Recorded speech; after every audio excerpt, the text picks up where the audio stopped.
अस्सलाम वालेकुम, आदाब दोस्तों। मैं इकबाल तक की शेरकोटी आज आपसे कुछ अर्ज करना चाहता हूं। अर्ज ये करना है कि इंसान जब पैदा होता है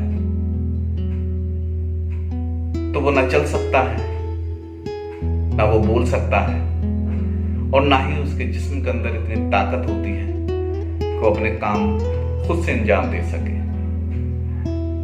उसको सहारे की जरूरत होती है।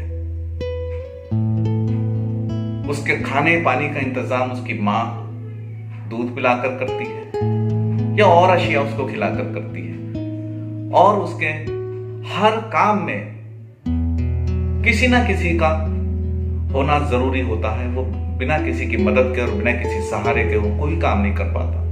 और धीरे धीरे इंसान बड़ा होता है, बड़ा होने के बाद अपने पैरों पर चलता है। चलने के साथ साथ अपना खाना खुद खाना शुरू करता है, अपने काम खुद करना शुरू करता है, और ऐसे ही तवानाई उसके अंदर आनी शुरू हो जाती है और एक बिल्कुल तवाना मर्द, एक तवाना इंसान बन जाता है, एक तवाना औरत बन जाती है जिसको अब किसी के सहारे की जरूरत नहीं होती है, और वो अपने दम पर चल सकती है, अपने दम पर खा सकता है, अपने दम पर पी सकता है और अपने ही दम पर जिंदगी बसर कर सकता है। उसके बाद जवानी के बाद में फिर उसकी दहलीज आती है कि उसकी जवानी ढलनी शुरू हो जाती है, और ढलते ढलते इस हद तक चली जाती है कि जिस मुकाम पर वो पैदा हुआ था फिर उसी मुकाम पर वो जाना शुरू हो जाता है। फिर उसकी ताकत कम होने लगती है, और कम होते होते इतनी कम हो जाती है कि वो फिर चलने फिरने से दुश्वार हो जाती है, उसके खाने की दुश्वारी हो जाती है, उसके जिस्म के अंदर इतनी ताकत, इतनी कुव्वत नहीं होती कि वो अपने लिए खाना या पानी वो खुद से खा सके। और हद ये होती है कि फिर वो अपने वक्त को पहुंच जाता है। मेरे इस बात के करने का यहां मकसद ये है कि ऐसे ही एक शख्स जो कि 84 साल की उम्र में पहुंच चुके हैं, उन्होंने अपनी पूरी जिंदगी काटी, पूरा अपनी जिंदगी का एक सफर मुकम्मल किया, और करने के बाद में अब इस हद तक पहुंच चुके हैं कि वो ना चलने फिरने में कासिर है, वो खाने पीने का उनके पास कोई इंतजाम नहीं, क्योंकि उनका कोई आसरा नहीं है, कोई किसी तरह का उनका हसब नसब नहीं बचा है, वो अकेले इंसान है। ना ही उनके कोई औलाद है, कोई शादी नहीं की, और ना ही किसी तरह का कोई रिश्तेदार या कोई निशानदेही उनकी बाकी है। 25 सालों से कम यहाँ ओखला के अंदर वो टीम है, और किसी तरह से अपना गुजर बसर, अपनी जीविका चला रहे थे, लेकिन अब इतनी ताकत उनके अंदर नहीं बची कि वो सब काम वो अंजाम दे सके। अब वो कुछ लोगों के आसरे पर उनकी जिंदगी मुनसर करती है। इसमें आपको मैं बताना चाहता हूं कि इसमें मेरी नजर में 2 हीरोज निकल कर आए। 2 हीरोज मेरी नजर में निकल कर आए। एक हीरो वो है जो कई सालों से उस शख्स को पनाह दिए हुए है, उनके खाने का इंतजाम, उनके दवा दारू का इंतजाम और उनके रहने सहने का इंतजाम वो शख्स करता आया है।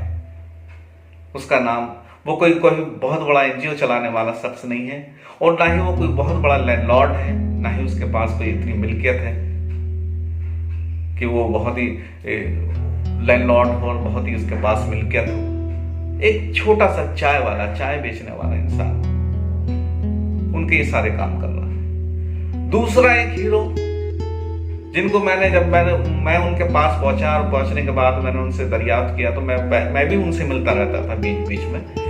लेकिन उस दिन जब मैं पहुंचा तो वो मुझसे बोले कि इकबाल भाई, आप इनके रहने का कुछ अरेंजमेंट कीजिएगा, क्योंकि मेरे बच्चे हैं, मैं वहां नहीं रख सकता। मैंने एक जगह इनको रखा था, वहां का किराया भी दिया मैंने कुछ दिन तक, लेकिन उसके यहाँ पे उसकी फैमिली आ गई तो उसने भी मना कर दिया कि भाई अब इनको कहीं इंतजाम कीजिएगा। मैंने रैन बसेरा में इनको भेजा, तो रैन बसेरा में इन्होंने बताया कि वहां पर मेरा रहना दुश्वार है, क्योंकि वहां पर 2 बजे के बाद इतने लोग आते हैं, इतनी भीड़ आती है कि वहां पर मैं सुकून से रह नहीं पाया, और वहां पर ना किसी तरह का इंतजाम है, ना शौचालय का, ना किसी चीज का, तो वहां पर मुझे बहुत दिक्कत हुई। तब मेरे एक दोस्त हैं फुरकान कुरैशी साहब, मैंने उनसे दरियाफ्त किया। वो भी कोई बहुत बड़े आदमी नहीं, बहुत बड़े इंसान नहीं, लेकिन उनका दिल बहुत बड़ा है। जैसे ही मैंने उनसे कहा कि हजरत ये 84 साल की उम्र इनकी बुजुर्ग की हो गई है, तो मैं चाहता हूं कि ये बुजुर्ग कहीं एक छत के नीचे सो जाए। उन्होंने बाकायदा एक बार कहने से कहा कि जब तक ये रहना चाहें मेरे यहाँ इस कमरे में रह सकते हैं, और इसके साथ साथ उन्होंने उनके रहने का बंदोबस्त भी किया, उनके लिए बिस्तर मंगाया, उनके लिए कंबल मंगाया, और उन्होंने वहां पर उनको रख दिया। अभी वो वहीं पर रह रहे हैं। लेकिन ये सब इंतजाम आर्जी है। सलीम भाई का उनका ख्याल रखना ये भी आर्जी है। फुरकान भाई का उनको आसरा दे देना ये भी आर्जी है, और मेरा इस तरह से बातें करना ये भी आर्जी है। हमें चाहिए ये कि ऐसे लोगों का एक पुख्ता इंतजाम हो, जैसे कि हम अपनी औलाद का करते हैं, जैसे हम अपने माँ बाप का करते हैं, जैसे हम अपने रिश्तेदारों का करते हैं, या जैसे हम खुद अपना करते हैं। ऐसा कोई इंतजाम इनका होना चाहिए। तभी मेरा दिल मुतमईन होगा, और शायद तभी आपका दिल भी मुतमईन होगा। अस्सलाम वालेकुम, आदाब।